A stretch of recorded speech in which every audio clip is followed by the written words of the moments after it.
बिस्मिल्लाहिर्रहमानिर्रहीम सल्लल्लाहु ताला अला मुहम्मद व अला आलिहि व सहबिहि व बारिक वसल्लम।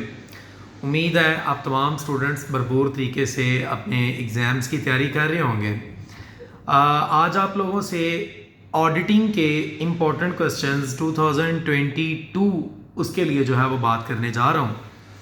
स्टूडेंट्स याद रखें, मैं हमेशा स्टूडेंट को ये कहता हूँ कि अगर आप जो है वो तरतीब से तैयारी करना शुरू करेंगे ना, तरतीब से मुराद ऑडिटिंग के उन पोर्शंस को पहले आप लें जिन पोर्शन से आपको पता है कि कंफर्म पेपर आना है, तो आपकी तैयारी ज़्यादा इजी हो जाएगी। थोड़ा पढ़ना पड़ेगा, उस थोड़े के अंदर ज़्यादा क्वेश्चन अटैम्प्ट हो जाएंगे।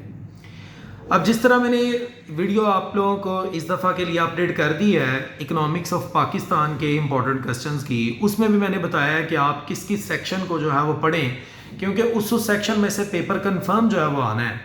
तो बिल्कुल इसी तरह स्टूडेंट्स आपका जो ऑडिटिंग है, ईओपी की तरह जो ऑडिटिंग है, इसके भी कुछ सेक्शंस हैं कि जिनमें से उसने कंफर्म पेपर पूछना। 20 नंबर का कंफर्म क्वेश्चन आपका आना है स्पेशल ऑडिट का।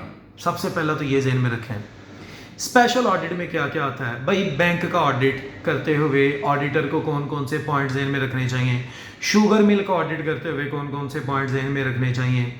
इसके अलावा मज़ीद बात करें तो आपके पास है newspaper industry, sugar mill, insurance company. तो कुछ इस तरह से अदारे हैं जिनका ऑडिट करते हुए वो आपसे पूछ सकता है कि कौन कौन से पॉइंट्स जो हैं वो स्टूडेंट को जहन में रखने चाहिए।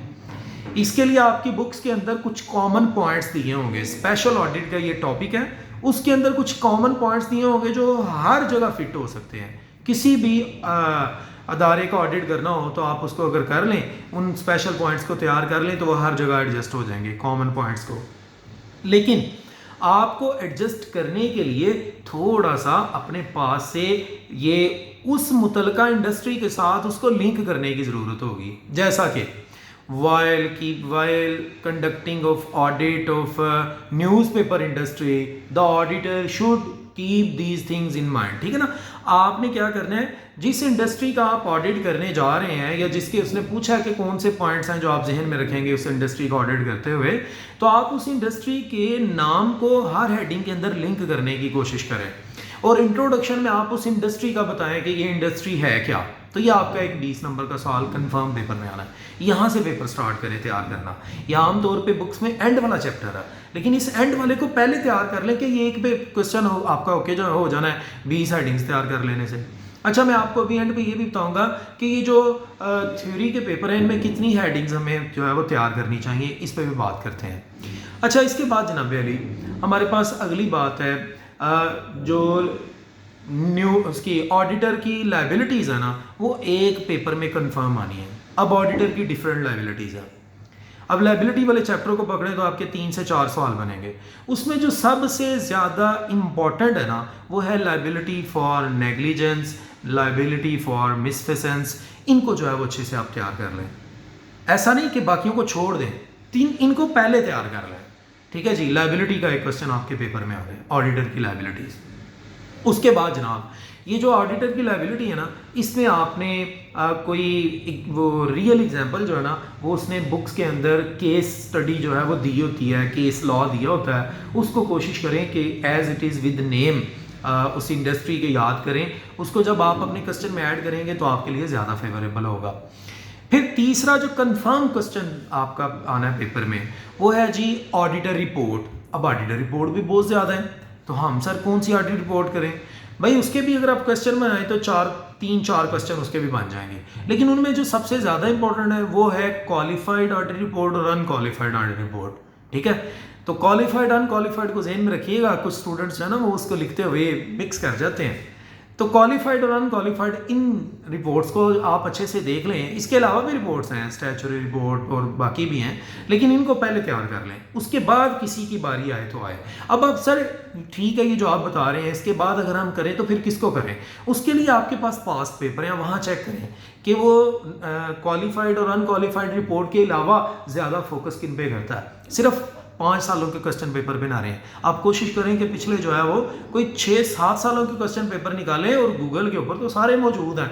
बहुत सारे स्टूडेंट जो है ना वो मैसेज करते हैं व्हाट्सएप पे कि सर पास्ट पेपर मिलेंगे। भाई इतने जदीद दौर में आप पास्ट पेपर मुझसे मांग रहे हैं, पास्ट पेपर तो आपको गूगल से मिल जाएंगे और वहाँ पर मौजूद हैं। 2020 तक तो मैंने खुद देखे हैं जो है, ठीक है ना।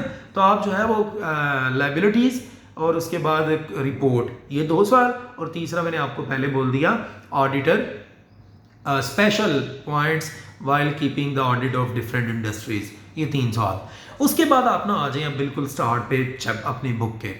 उसमें जनाब ऑडिटिंग का स्कोप, ऑडिटर उसमें ऑडिटिंग में और अकाउंटिंग में डिफरेंस, ये इंपॉर्टेंट क्वेश्चंस हैं। असेंशियल ऑफ ऑडिटिंग, ये एक आपका सवाल बन सकता है। ऑडिटिंग का जो स्कोप है ना, उसी के अंदर आप इसको भी शामिल कर सकते हैं, ये सेम क्वेश्चन हो सकता है। ये मैंने 2 सवाल आपके सामने रखे हैं। थोड़ा सा मज़ीद आप आगे बढ़ें तो जनाब अली आपके पास ऑडिट की टाइप्स हैं, continuous audit, interim audit, final audit. इन तीनों ऑडिट को जो है वो अच्छे से आप तैयार करें। इन तीनों ऑडिट में से एक ऑडिट पूछने के चांस है। हाँ, वो ना पिछले 1-2 साल से क्या करता है, वो कहता है जी ऑडिट ऑफ बैलेंस शीट लिखे, तो स्टूडेंट ये समझ लेता है कि ऑडिट ऑफ बैलेंस शीट से मुराद जो है ना वो फाइनल ऑडिट है। नहीं मेरे भैया, ऑडिट ऑफ बैलेंस शीट से मुराद है बैलेंस शीट का ऑडिट। बैलेंस शीट का ऑडिट करते हुए कौन कौन सी चीज़ ध्यान में रखी जाएगी? Asset liabilities. अब एसेट लायबिलिटीज में कौन कौन से आते हैं एसेट्स? बहुत सारे एसेट्स हैं, current asset, non current assets, intangible है वो, हाँ जी, इंटेंजिबल एसेट्स, ठीक है। तो आपको इन चीज़ों को ज़हन में रखना है कि अगर उसने बैलेंस शीट का ऑडिट कह दिया है तो आपने फिर बैलेंस शीट का ऑडिट करते हुए जो जो चीज़ें उसमें आती हैं ना उनके मुतालिक बात करनी है जी। ऑडिटर जो है ना वो बैलेंस शीट का ऑडिट करते हुए जब कैश को देखेगा कि बैलेंस शीट में इतना कैश लिखा है तो फिर वो एक्चुअल कैश कैशियर के पास चेक करेगा, बुक्स ऑफ अकाउंट में देखने के साथ साथ फिजिकल कैश जो है वो देखेगा कि बैंक में कितना पड़ा हुआ है, ऑडिट उनके बिजनेस के पास नेट कैश कितना पड़ा हुआ है। ये आप इस तरह से बातें लिखते हैं। लायबिलिटीज भी बैलेंस शीट में है तो लायबिलिटीज का ख्याल रखते हुए जी ये जो लायबिलिटीज की भी आपको पता है टाइप्स हैं, रिजर्व होते हैं उसमें जनाब अली आपके कुछ लॉन्ग टर्म लायबिलिटीज हैं, कुछ जो है वो करंट लायबिलिटीज हैं। तो इस तरह से आपने उन लायबिलिटीज के मुतालिक 1 बाय 1 उसको एड्रेस करके क्वेश्चन को जितना मर्जी लेंथी कर लें। तो बैलेंस शीट का ऑडिट ये पेपर में उसने पूछा हुआ है। इसके अलावा इनकम स्टेटमेंट का ऑडिट भी पूछ सकता है, ठीक है ना। तो आप हरगिज़ ये परेशान नहीं होंगे कि पता नहीं ये उन तीनों ऑडिट में से कोई ऑडिट है, कॉन्टीन्यूस, इंटरम और वो जनाब हमारा फाइनल ऑडिट। नहीं, ऐसा नहीं है। ये जनाब अली जिस चीज़ का उसने ऑडिट बोला है उसके अंदर जो जो उसके इंग्रेडिएंट्स हैं आप उनको ज़हन में रख लें और आप उस तरह से वो क्वेश्चन अपने पास से लिख सकते हैं। माशाल्लाह बीकॉम के स्टूडेंट को तो हिंट मिलना चाहिए, वो लिख खुद ही लेता है। अच्छा, उसके बाद मेरा बेटा हमारे पास जो इम्पॉर्टेंट 2 टॉपिक हैं वो है watching and verification, techniques of watching, techniques of verification. इनके ना कुछ जनरल पॉइंट्स हैं, technique of watching and techniques of या मेथड्स ऑफ वेरिफिकेशन। वॉचिंग और वेरिफिकेशन ये 2 डिफरेंट टॉपिक हैं। इन दोनों के कुछ कॉमन पॉइंट्स हैं। वो आपको कह सकता है कि वो कौन से पॉइंट्स हैं, वो कौन से जो हैं वो टेक्निक्स हैं वॉचिंग की जिनको जो है वो जहन में रखा जाता है फलां चीज़ की वो जो है वो करते हुए वॉचिंग करते हुए। इसी तरह वो वेरिफिकेशन से मुतलिक भी कोई एक चीज़ का कहेगा, इसकी वेरिफिकेशन करते हुए ऑडिटर को कौन कौन सी चीज़ें जहन में रखनी चाहिए। तो जब आपने वॉचिंग के कॉमन पॉइंट्स और उसके वेरिफिकेशन के कॉमन पॉइंट्स तैयार किए होंगे वो किसी भी वॉचिंग और वेरिफिकेशन के अंदर आप उसको फिट कर सकते हैं। ये एक इंपॉर्टेंट क्वेश्चन है, इसको जरूर तैयार करें। ये 2 क्वेश्चन है, techniques of watching and techniques of verification. और किसकी टेक्निक्स, वो वॉचिंग की टेक्निक्स पूछेगा लेकिन किससे रिलेटेड, जिससे रिलेटेड पूछेगा आप उसको जो है वो उसके साथ एडजस्ट कर सकते हैं। फिर इसके बाद मेरा बेटा आप ऑडिटर के ऊपर चले जाएं। ऑडिटर जो बंदा है उसकी भी कुछ जो है ना वो क्वेश्चन बनते हैं। ऑडिटर की राइट्स, ड्यूटीज, लायबिलिटीज, ठीक है ना।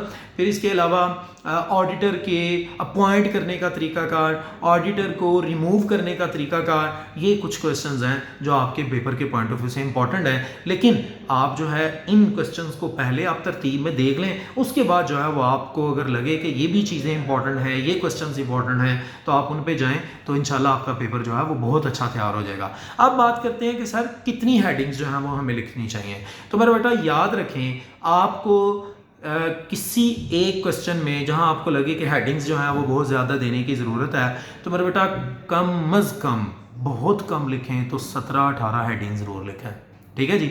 17 से 18 हेडिंग। और हो सके तो 20 पूरी कर दें, लेकिन 20 से ज़्यादा जाने की ज़रूरत नहीं है कि आप खामखा उस क्वेश्चन को जब वो तूल देते हैं, लेंथी करते हैं, तो आपका कोई ना कोई क्वेश्चन आधा रह जाता है, टाइम के अंदर आप मैनेज नहीं कर पाते। लिहाजा जो आपके थ्योरी के पेपर है ना, इनके अंदर आपको बहुत अच्छे तरीके से अपने क्वेश्चन को मैनेज करने की ज़रूरत है। बड़ा एक अहम पॉइंट बता रहा हूँ बीकॉम के थ्योरी के ऑडिटिंग के पेपर को पास करने का, और वो है 5 सवाल पूरे करने हैं। कैसे करने हैं ये आप लोगों को ज़्यादा बेहतर पता है। क्या मतलब सर, अगर सवाल आते ही ना हो तो फिर कैसे करेंगे? मेरा बेटा फिर भी 5 पूरे करने हैं। आप 4 बहुत अच्छे करके आए तो आप पास होने की उम्मीद जो है ना वो छोड़ सकते हैं। वैसे उम्मीद छोड़नी तो नहीं चाहिए, लेकिन मैं आपको जो है वो क्रिटिकली इस वक्त कह रहा हूँ 5 सवाल पेपर में पूरे करने होंगे। इसलिए बजाय इसके कि आप एक क्वेश्चन की 25 हेडिंग्स लिख दें और दूसरा जो है वो बेचारा आपका आधा भी ना हो, तो बेहतर है कि हर क्वेश्चन की आप 18 से 20 हेडिंग लिखें। इंट्रोडक्शन जहां मुमकिन हो इंट्रोडक्शन लिखें, डेफिनेशन एक काफ़ी होती है, 2-3 की ज़रूरत नहीं है। एक डेफिनेशन लिखें अगर वहां बनती हो तो, और उसके बाद जनाब आपका जो मेजर क्वेश्चन है वो। तो आप हमेशा याद रखिएगा आपकी जो प्रेजेंटेशन है और आपका जो पेपर कंप्लीट पेपर है वो आपको पास ज़्यादा करवाता है। उसका जो मटेरियल अंदर है वो सेकंड चीज़ है हमारा, क्योंकि एग्जामिनर जब पेपर चेक करता है तो वो ख़ास तौर पे इसको देखता है कि बच्चा जो है वो लायक है कि नालायक है। ठीक है ना? तो इस पे इंशाल्लाह एक और वीडियो जो है वो ज़रूर बनाएंगे कि आप किस तरह से इसकी प्रेजेंटेशन करें तो आप इजीली जो है वो निकल सकते हैं। तो बहरहाल आने वाला जो हमारा लेक्चर होगा उसमें हम मज़ीद जो है वो इम्पोर्टेंट क्वेश्चंस को लेके चलेंगे। आप जो है इन तमाम क्वेश्चंस को तैयार करें, उनके मतलब आपको जो बाकी सब्जेक्ट्स हैं उनकी भी गाहे बगाहे मैं वीडियोज़ ऐड करता रहूँगा, लेकिन जो आपके प्रॉपर वो है जी न्यूमेरिकल सब्जेक्ट्स हैं उनके मैं day by day lectures add कर रहा हूँ। बहुत सारे ऐड किए हुए हैं, उनको देखें, वीडियो को लाइक भी कर दें, सब्सक्राइब नहीं किया तो भी कर दें, कमेंट कर दें अगर आपको अच्छा लगे तो। बाकी इंशाल्लाह आने वाले दिनों में मज़ीद आपके लिए वीडियोज़ ऐड करेंगे। Thanks for watching Aftab Attari official.